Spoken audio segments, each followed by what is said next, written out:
She was a killer from the stars, but everything changed when she saw the unexpected. Visitor Marcus Chen had always believed that humanity's greatest discoveries would come from the ocean depths, not the stars above. As Europa Station's chief marine biologist, he spent his days studying the alien life forms swimming beneath the moon's icy shell, creatures that had evolved in complete isolation from Earth for millions of years. The irony wasn't lost on him that he'd traveled 500 million miles from Earth to study sea life, but Europa's subsurface ocean held secrets that could rewrite everything humanity knew about life itself. The station's aquarium dome was his sanctuary, a massive transparent structure that extended directly into Europa's ocean. Bioluminescent creatures drifted past the reinforced glass like living stars, their bodies pulsing with colors that had no names in human language. Marcus floated in the observation chamber, his tablet recording data streams from the various sensors. When the station's proximity alarms began their haunting wail, Security Chief Rodriguez's voice crackled through the intercom. All personnel to secure positions. Unidentified vessel approaching. This is not a drill. Marcus frowned, glancing at his calendar. No supply ships were scheduled for another 3 weeks, and unauthorized vessels simply didn't make it this far into the solar system without detection. He began securing his research when something made him pause. The creatures outside the dome were behaving strangely, clustering together in patterns he'd never observed before. Their bioluminescence intensified, creating a swirling aurora of light that seemed almost anticipatory. The lights in the aquarium dome suddenly dimmed, emergency power kicking in with a low hum. Marcus heard the distinctive sound of the pressure doors sealing, trapping him in the observation chamber. Before he could reach the manual override, a figure materialized in the center of the room, seeming to coalesce from shadows themselves. She stood nearly 7 feet tall, her skin a deep burgundy that seemed to absorb light rather than reflect it. Silver markings traced intricate patterns across her visible skin, pulsing with a faint inner glow. Her eyes were the most striking feature, completely black except for rings of brilliant gold around the pupils, like eclipsed suns. She wore form-fitting armor that looked organic rather than manufactured, as if it had grown rather than been crafted. Marcus's hand instinctively went to the emergency beacon on his belt, but she moved faster than his eyes could follow. One moment she stood across the room, the next her hand wrapped around his wrist with a grip that felt like warm steel. "Marcus Chen," she said, her voice carrying harmonics that shouldn't exist in a humanoid throat. "Marine biologist, 34, Earth years. No offspring, no life bond. Your termination has been contracted." Despite the mortal danger, Marcus's scientific mind couldn't help but catalog details. Her armor seemed to breathe, expanding and contracting slightly. The silver markings on her skin weren't tattoos but some kind of subcutaneous technology. And strangest of all, she smelled like ozone and deep ocean water, a combination that should have been impossible. "That's disappointingly straightforward," Marcus said, surprised by his own calm. "Most aliens in the movies at least explain why they're killing you. Dramatic monologue, ancient prophecy, something." Her head tilted slightly, a gesture almost bird-like in its precision. "You show no fear. Why?" "Would it help?" Marcus asked. "Besides, I'm curious. How does an alien assassin even get a contract on a nobody scientist stationed on Europa? My research on bioluminescent organisms isn't exactly threatening to galactic peace." She pulled him closer, close enough that he could see his reflection in those impossible eyes. "You assume your termination relates to your research. Humans always assume they understand the scope of their importance." "Then enlighten me," Marcus challenged, his free hand slowly reaching for the specimen container in his pocket, a last-ditch weapon containing a particularly caustic enzyme solution. "If you're going to kill me anyway, what's the harm in explaining why?" She opened her mouth to respond, then froze.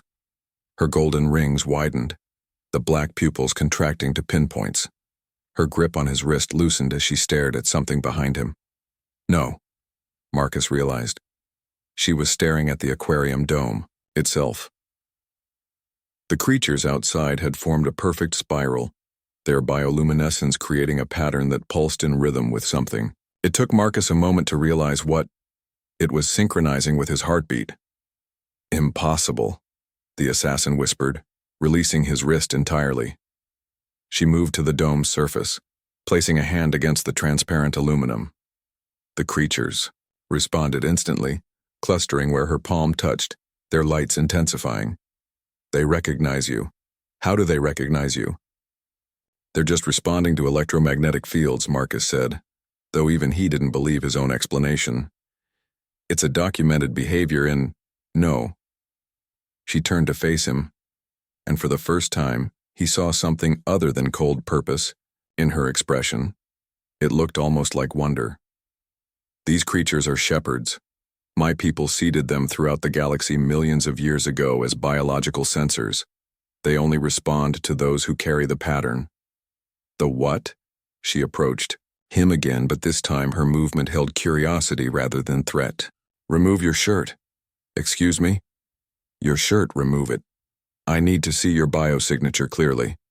Marcus might have argued, but something in her tone suggested this was important beyond his understanding. He pulled off his station-issued top, feeling absurdly vulnerable standing half-naked before an alien assassin. She circled him slowly, those strange eyes scanning his skin with an intensity that made him shiver. Then she saw it. A birthmark on his shoulder blade that he'd had since birth, shaped vaguely like a constellation. Under her gaze, it began to glow with the same faint luminescence as the creatures outside. You're a seed, she breathed, stepping back as if he'd become dangerous. A dormant seed. This changes everything. I'm a what? Look, I was born in Seattle, not some alien laboratory. My parents were both teachers. I have baby pictures and everything. She shook her head, her armor rippling with agitation. Seeds were placed throughout promising species millions of years ago. Genetic markers that would activate only when the species reached sufficient evolutionary complexity. They were meant to identify races ready for the next phase of development.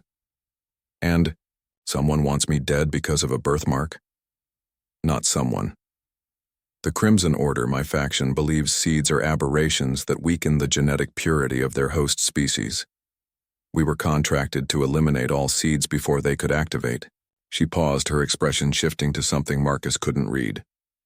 But you're already activating. The shepherds wouldn't respond otherwise. The creatures outside suddenly scattered, their lights flashing in what Marcus recognized as a fear response. The assassin's head snapped up, her body tensing. They've found us, she said. My brothers and sisters in the Order. They're coming to ensure the contract is completed. Your people are coming to kill me? She turned to him, and he saw something unexpected in those eclipse eyes. Doubt. They're coming to kill us both now. I've seen a seed. I've allowed it to live. That makes me contaminated in their eyes. The station shook as something large docked with it, the sound of cutting tools echoing through the hull. Marcus grabbed his shirt, pulling it back on quickly. So what do we do? The assassin, he realized he didn't even know her name, looked at him with an expression that might have been amusement. We run, Marcus Chen, and if we're very clever and very lucky, we might live long enough for you to understand what you really are. She pressed something on her armor and a hole opened in the air itself, revealing a corridor that definitely wasn't part of Europa Station. Without hesitation, she grabbed his hand and pulled him through. The last thing Marcus saw was the shepherds outside the dome, swirling in that perfect spiral pattern, their lights pulsing a message in a language older than Earth itself. The portal closed behind them, just as the observation chamber's door exploded inward, revealing 3 figures in similar organic armor, their weapons already charging with lethal energy. Marcus Chen, marine biologist and apparent cosmic anomaly, had just become the most hunted human in the galaxy, and his only ally was the alien sent to kill him. Hunters and hunted.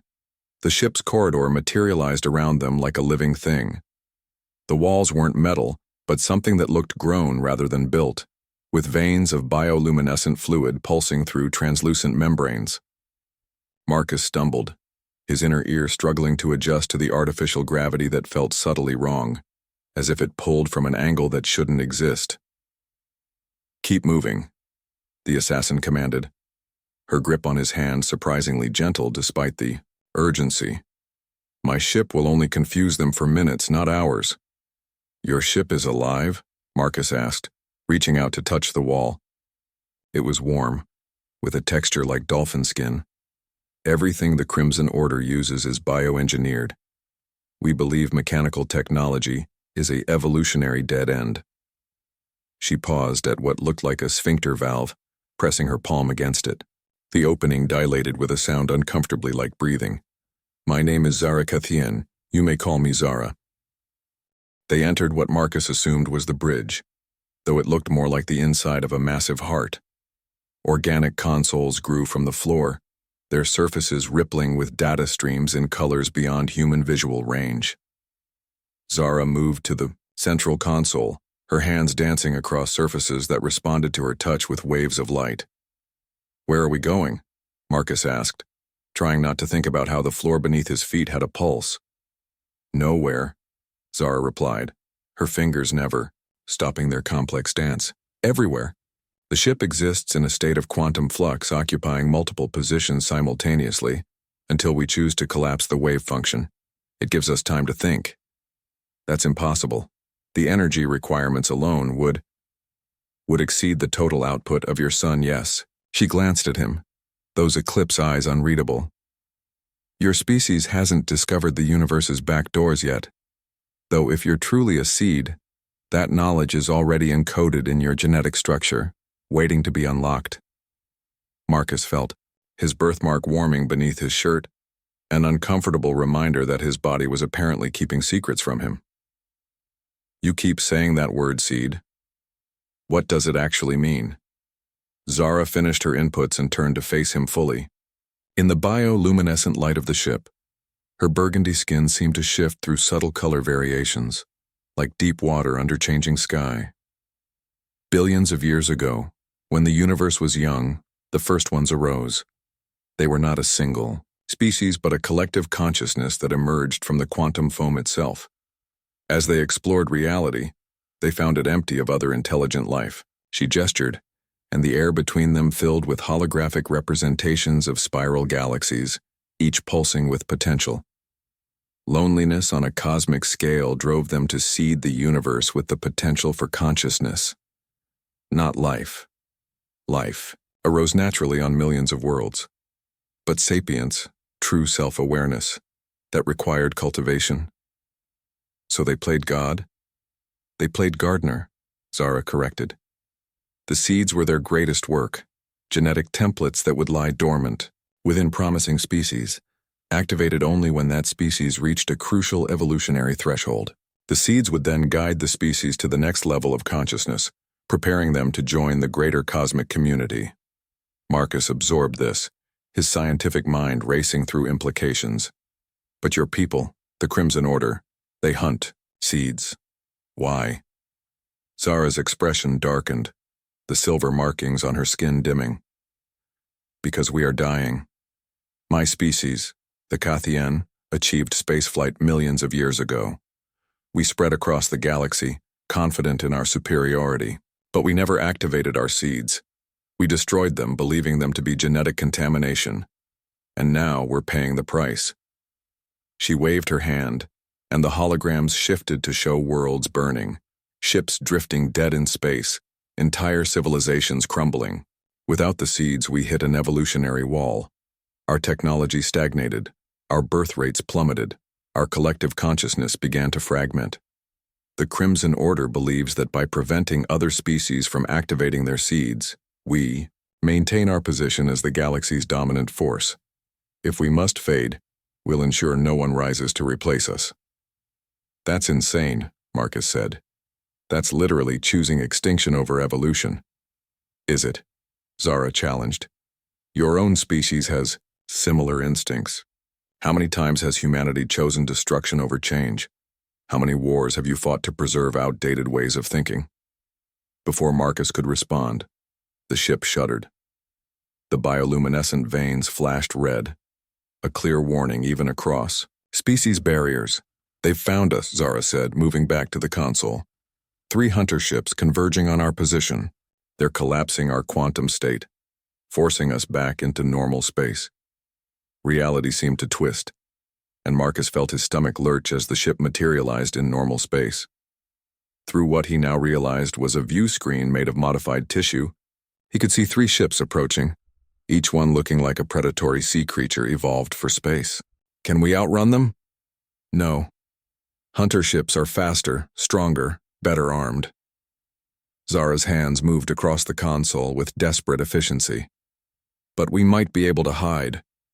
She grabbed Marcus, pulling him to another section of the bridge. I need you to think about the shepherds, the creatures in Europa's ocean. Focus on them, on how they responded to you. How is that going to... Trust me, the urgency in her voice cut through his skepticism. Seeds have abilities their host species haven't discovered yet. You connected with the shepherds. That connection exists in quantum space. Use it. Marcus closed his eyes, trying to recall the sensation of standing in the aquarium dome. The creatures swirling outside, their lights pulsing in rhythm with his heartbeat. He remembered the feeling of recognition, as if something deep in his DNA had awakened to greet old friends. His birthmark began to burn, not painfully but with an intensity that made him gasp. When he opened his eyes, the bridge had transformed. The bioluminescent veins now pulsed in the same spiral pattern the shepherds had created. The ship itself seemed to be singing, a harmony beyond sound that resonated in his bones. Impossible, Zara breathed. You're synchronizing with my ship. No human should be able to... The view screen flickered, showing the hunter ship suddenly veering off course, their biosignatures fluctuating wildly. What's happening to them? Marcus asked. You're happening to them. Zara stared at him with something approaching awe. The seed isn't just activating, it's broadcasting. Every piece of Cathian biotechnology within a light year is responding to you. Through the view screen, they watched as the hunter ships began to change. Their predatory form softened, becoming more organic, more alive. One ship actually sprouted what looked like flowers across its hull, massive biomechanical blooms that released clouds of glowing spores into space. The garden protocol, Zara whispered. I thought it was a myth. The first ones built to override into all biotechnology, a response triggered by activated seeds. It returns the technology to its base evolutionary state, forcing it to grow rather than destroy. One of the hunter ships managed to fire a weapon before the transformation completed. The bioplasma bolt streaked toward them, and Marcus instinctively raised his hand. The bolt stopped, hanging in space like a frozen comet, then slowly dissipated into harmless particles that sparkled like stars. I don't understand what's happening to me, Marcus said, staring at his hand. The skin now showed faint silver patterns, similar to Zara's but somehow uniquely human. You're becoming what humanity was always meant to be, Zara replied. She moved, closer, studying the patterns on his skin with scientific fascination. The seeds don't change their hosts into something alien. They unlock the potential that was always there. Every species evolves differently when their seeds activate. A communication signal pierced the bridge, and Zara reluctantly opened the channel. The face that appeared was clearly Cathian, but older, more weathered, with silver markings that had faded to near invisibility. Zara Cathian, the figure said, his voice heavy with authority. You have violated the sacred hunt. The seed must be destroyed, and you must face judgment for your contamination. The sacred hunt is built on lies, Commander Thek, Zara replied, moving to stand beside Marcus. I've seen the garden protocol activate. The seeds aren't contamination. They're salvation. Thek's expression hardened. Then you are more lost than I thought. The entire order is mobilizing. You have one cycle to surrender the seed. After that, we will pursue you to the edge of reality itself. The communication cut off, leaving them in the pulsing quiet of the living ship. A cycle is roughly 3 Earth days, Zara explained. After that, hundreds of hunter ships will come for us. Then we have 3 days to figure out what I'm becoming and how to stop your people from destroying every seed in the galaxy. Marcus looked at his hands again, watching the silver patterns pulse with his heartbeat. No pressure. Zara surprised him by laughing. a sound like wind chimes in a gentle breeze. You humans, faced with cosmic impossibility and you make jokes. It's either that or panic, Marcus admitted. And panic seems counterproductive. She studied him for a long moment, those eclipse eyes showing something he hadn't expected. Respect. The shepherds chose well. You may actually survive what's coming. We, Marcus corrected. We might survive. You're in this with me now, remember? Contaminated by association. Yes, Zara said softly, her hand unconsciously moving to touch one of the silver patterns on his arm. Where her skin met his, both their markings flared with gentle light. We. Beyond protocol. The ancient archive floated in the void between galaxies, a structure that defied conventional understanding of architecture. It looked like a frozen explosion of crystal and light, each facet containing billions of years of accumulated knowledge. Marcus stood at the observation deck of Zara's ship, watching the impossible structure grow larger as they approached. The repository of first thoughts, Zara said, joining him. Built by the first ones before they transcended physical reality. If answers exist about the seeds, they'll be here. 3 days had passed since Commander Thek's ultimatum. 3 days during which Marcus's transformation had accelerated beyond anything either of them had anticipated. The silver patterns now covered most of his body, creating an intricate map of evolutionary potential. More unnervingly, he'd started hearing things, whispers in languages that predated speech, songs from stars that hadn't yet been born. The Crimson Order won't follow us here? Marcus asked, though he somehow already knew the answer. They can't. The repository exists in a dimensional fold. Only those touched by the first ones can find it. She paused, studying him with those impossible eyes. Only seeds and those who protect them. The docking was less a physical process than a merging of possibilities. One moment they were in the ship. The next they stood in a vast chamber where the walls were made of crystallized time and the floor reflected not their images, but their potential futures. Welcome, seed of Earth, a voice said, though it came from everywhere and nowhere at once. Welcome, daughter of Cathian who chose evolution over extinction. A figure materialized before them, constantly shifting between forms. Sometimes humanoid, sometimes geometric patterns that hurt to perceive, sometimes nothing more than a suggestion of consciousness given shape. I am the archive, it said, the last echo of the first ones, left to guide those who would follow. You seek understanding of what you are becoming. I seek a way to stop the Crimson Order from destroying every seed in the galaxy, Marcus said. The same goal viewed from different angles. The archive shifted, and suddenly they were surrounded by holographic representations of thousands of species, each one showing the moment their seeds activated. Observe the pattern. Marcus watched civilizations transform. He saw aquatic species develop the ability to manipulate water on a molecular level, using it to build cities that flowed like living rivers. Crystalline beings learned to resonate with the fundamental frequencies of matter, singing new realities into existence. A race of living gas achieved collective consciousness, becoming living nebulae that nurtured infant stars. Each species evolves differently, the archive explained. The seeds don't impose a template. They unlock what was always possible but hidden. Humanity's potential is unique among all the species we seeded. What potential? Marcus asked, though part of him already knew. The hologram shifted, showing Earth in its early days. Humans evolved on a world of extraordinary biodiversity. You learned not just to adapt to your environment, but to form symbiotic relationships with other life forms. You domesticated animals, cultivated plants, created entire ecosystems.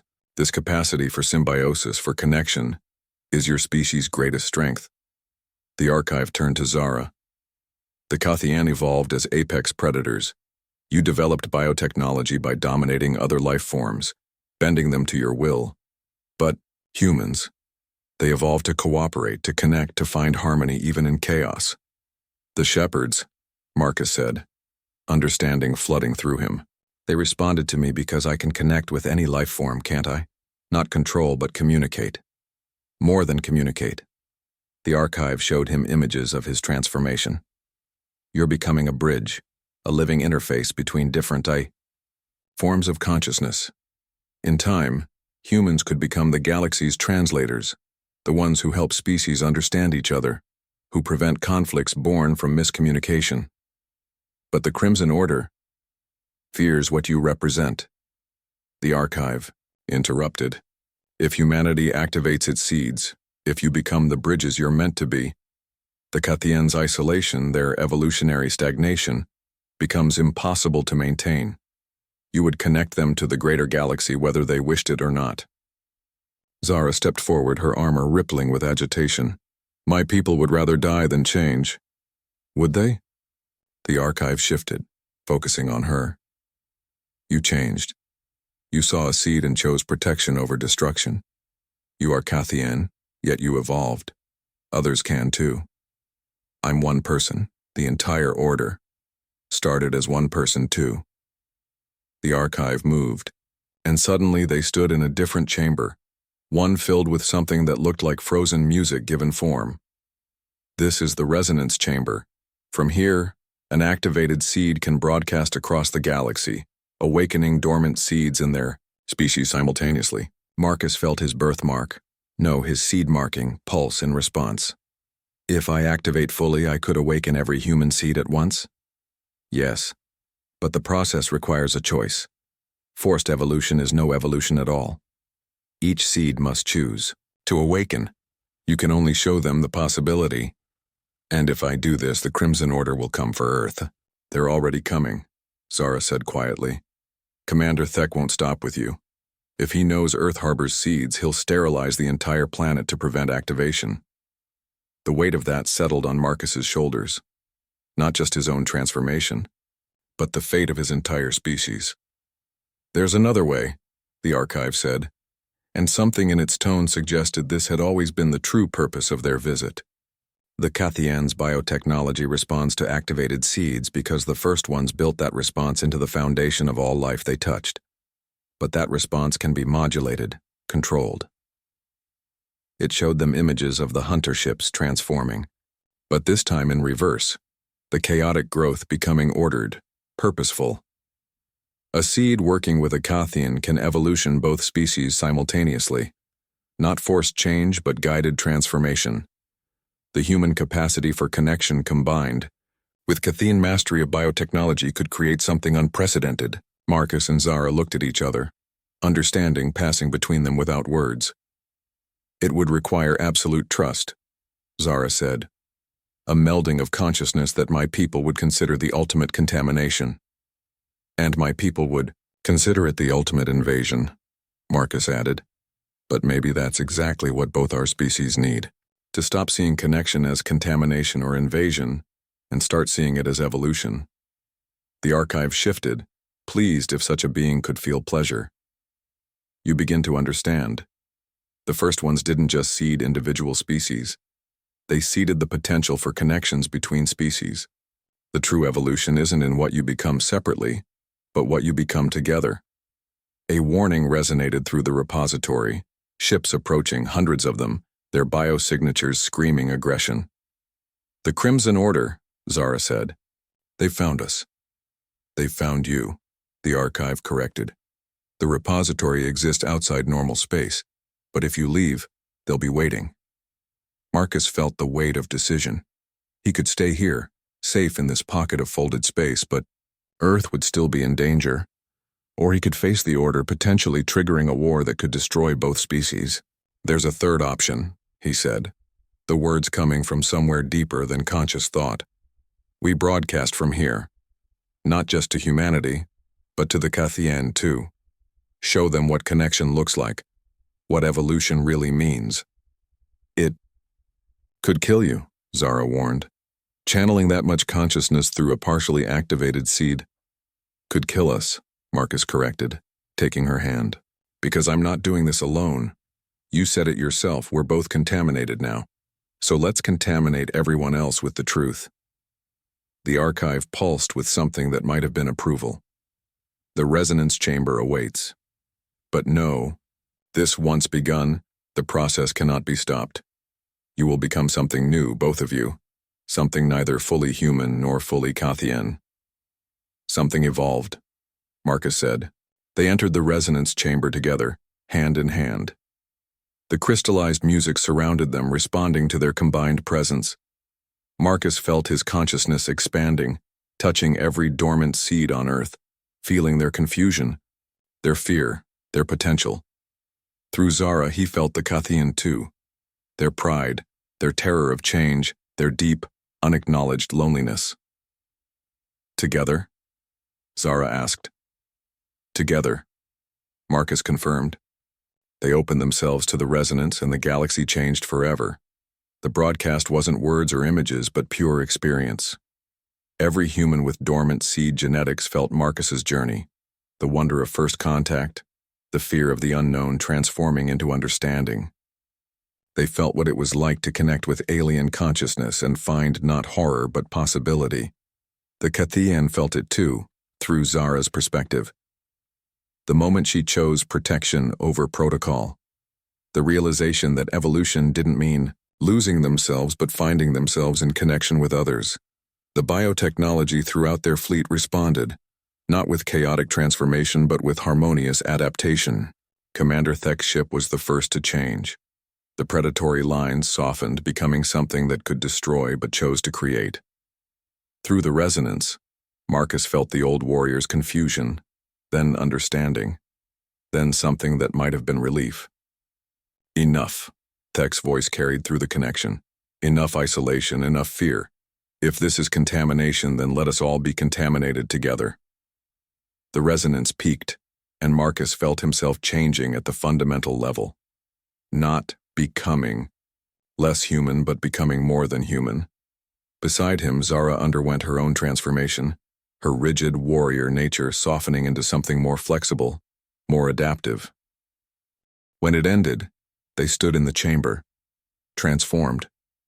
Marcus's skin now showed a permanent tracery of silver patterns that matched Zara's, while her eclipse eyes had gained flecks of earth-ocean blue. They were themselves, but more, living bridges between species. It's done, the archive said, its approval evident. The seeds are awakened. Not all will choose to activate, but the choice is now theirs, and the Cathian. Through the viewing portal, they could see the Crimson Order fleet, transforming. Ships that had come to destroy were rebuilding themselves into something new. Gardens bloomed across their hulls, not wild growth but purposeful cultivation.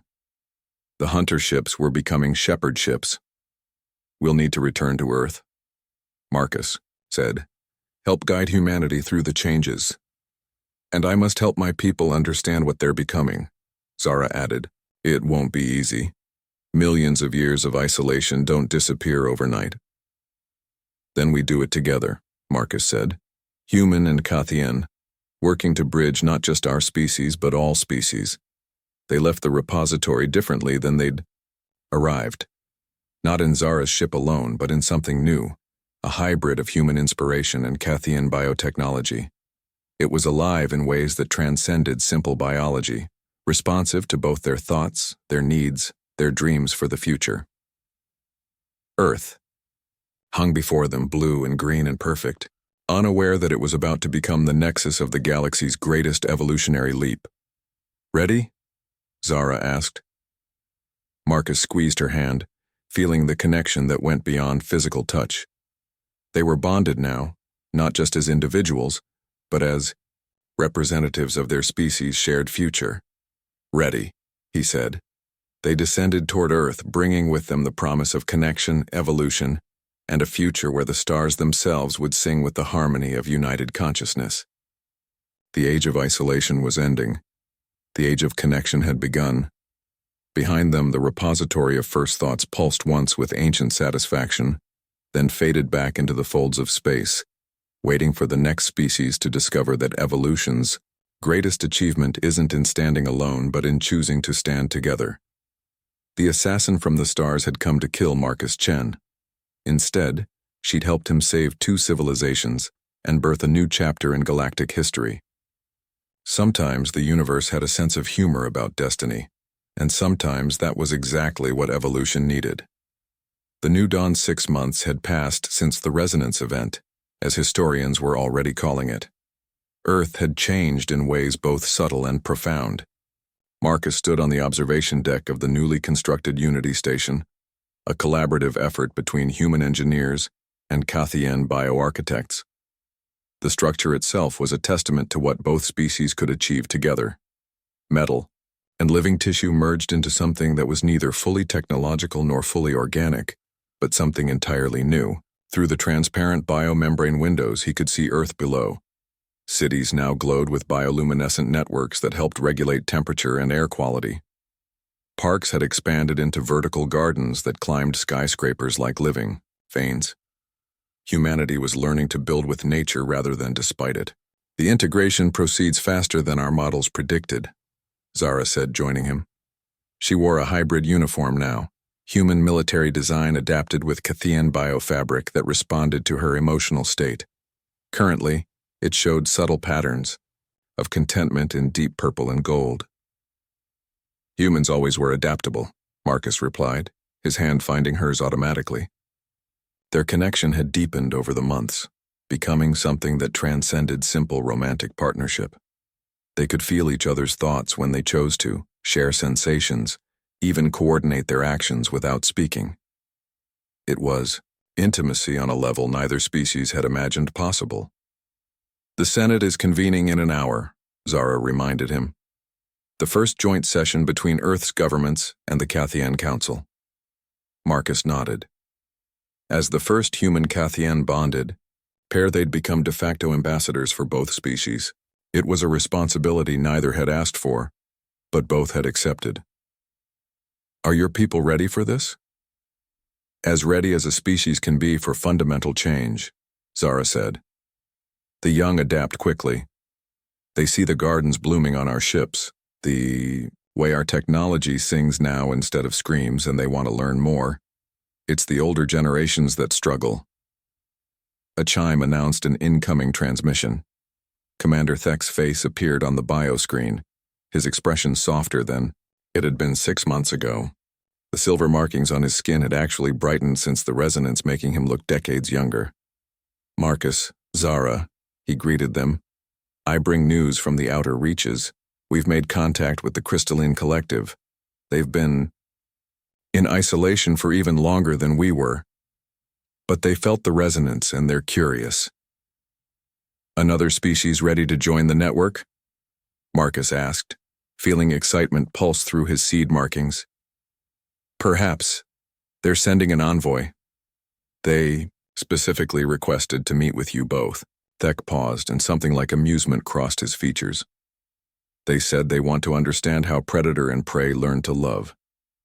Zara bristled slightly at being called prey, but Marcus squeezed her hand, sending calming thoughts through their bond. When will they arrive? 3 days. I trust you'll be ready. We'll prepare, Marcus assured him. After Thek disconnected, they stood in comfortable silence, watching Earth turn below them. The planet looked different now, not just physically but energetically. Marcus could feel the awakened seeds down there, millions of humans beginning to discover their potential. Some were learning to communicate with animals in ways that went beyond training. Others were developing intuitive connections with plant life. A few, like Marcus, were beginning to bridge consciousness between species. I've been thinking about the children, Zara said suddenly. Marcus turned to her, surprised. They'd discussed the possibility before, but the genetic compatibility between their species was still theoretical. The medical team said it might be possible, with the genetic modifications from our bonding. It's more than possible, Zara said, her hand moving to her abdomen. It's actual. The revelation hit Marcus like a wave. Through their bond, he could feel her joy mixed with apprehension, her wonder at the life growing within her. A life that would be neither fully human nor fully Cathian, but something new. How long have you known? He asked, pulling her close. 3 days. I wanted to be certain before I told you. She looked up at him, those eclipse eyes now flecked with earth blue showing vulnerability. Our child will be the first true hybrid. They'll face challenges we can't imagine. They'll also have opportunities we can't imagine, Marcus countered. They'll be living proof that our species can unite in the most fundamental way possible. Before Zara could respond, alarms began, sounding throughout the station. Not attack alarms, these were detection alerts. Something massive was approaching Earth, something that hadn't been there moments before.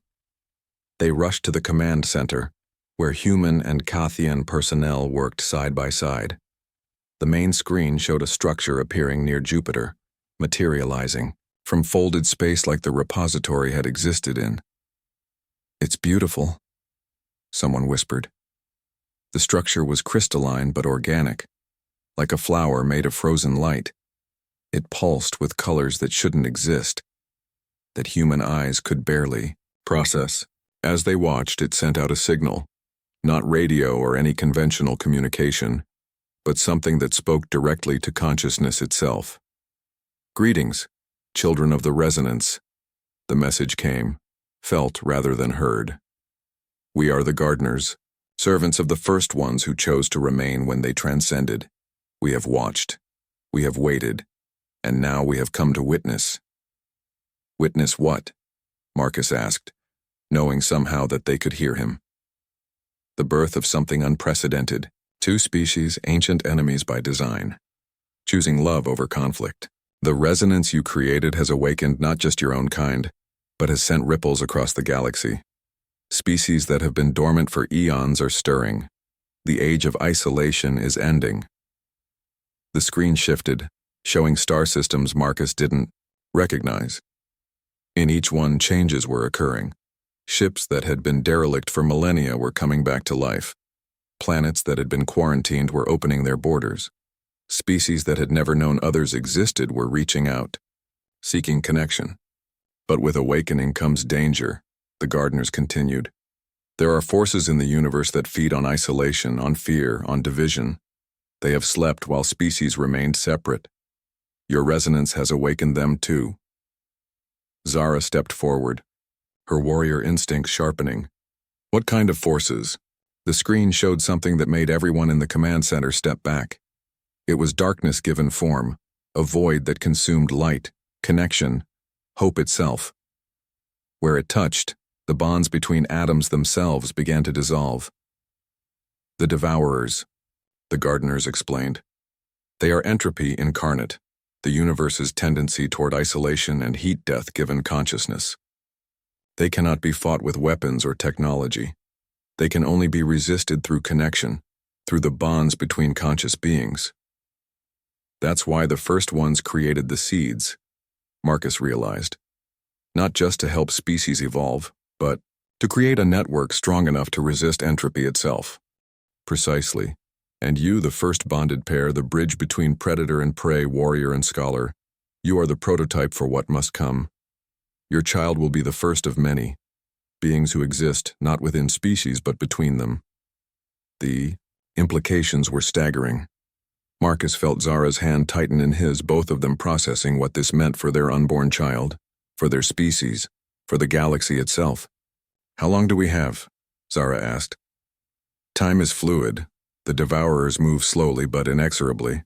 You have perhaps a generation to build the network strong enough to resist them, perhaps less." The crystalline structure near Jupiter pulsed once more. "We will remain to guide when possible, to teach what we can. But the real work must be done by you, the children of flesh and thought and dream. Build your connections, strengthen your bonds. And remember, diversity is strength. The more different species that join the network, the more resilient it becomes." The transmission ended, leaving them with more questions than answers, but also with purpose. Marcus turned to address the command center, human and Kathian faces, all turned toward him and Zara. "You heard them. We have work to do, not just bringing our species together, but reaching out to every isolated civilization we can find. We need to build a galaxy-spanning network of consciousness." "It seems impossible," someone said. 6 months ago, a Kathian assassin falling in love with her human target seemed impossible, Marcus replied, pulling Zara close. But here we are. We're good at impossible. The room erupted in activity, plans being made, messages being sent. But Marcus and Zara remained still in the center of it all, hands clasped, minds linked. Our child will be born into a universe at war, Zara said quietly. Our child will be born into a universe fighting for connection, Marcus corrected. And they'll be living proof that it's possible. Through the windows, Earth continued its rotation, unaware that it had become the epicenter of the galaxy's last stand against entropy itself. But in the cities below, in the orbital stations, in the ships preparing to venture into deep space, humans and Cathian worked together, building something that had never existed before. True unity between species. The assassin from the stars had come to kill Marcus Chen. Instead, she'd helped him discover humanity's true purpose.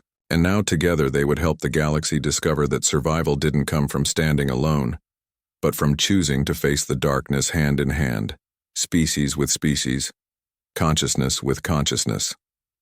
The battle for the future had begun, and for the first time in cosmic history, entropy itself had reason to fear.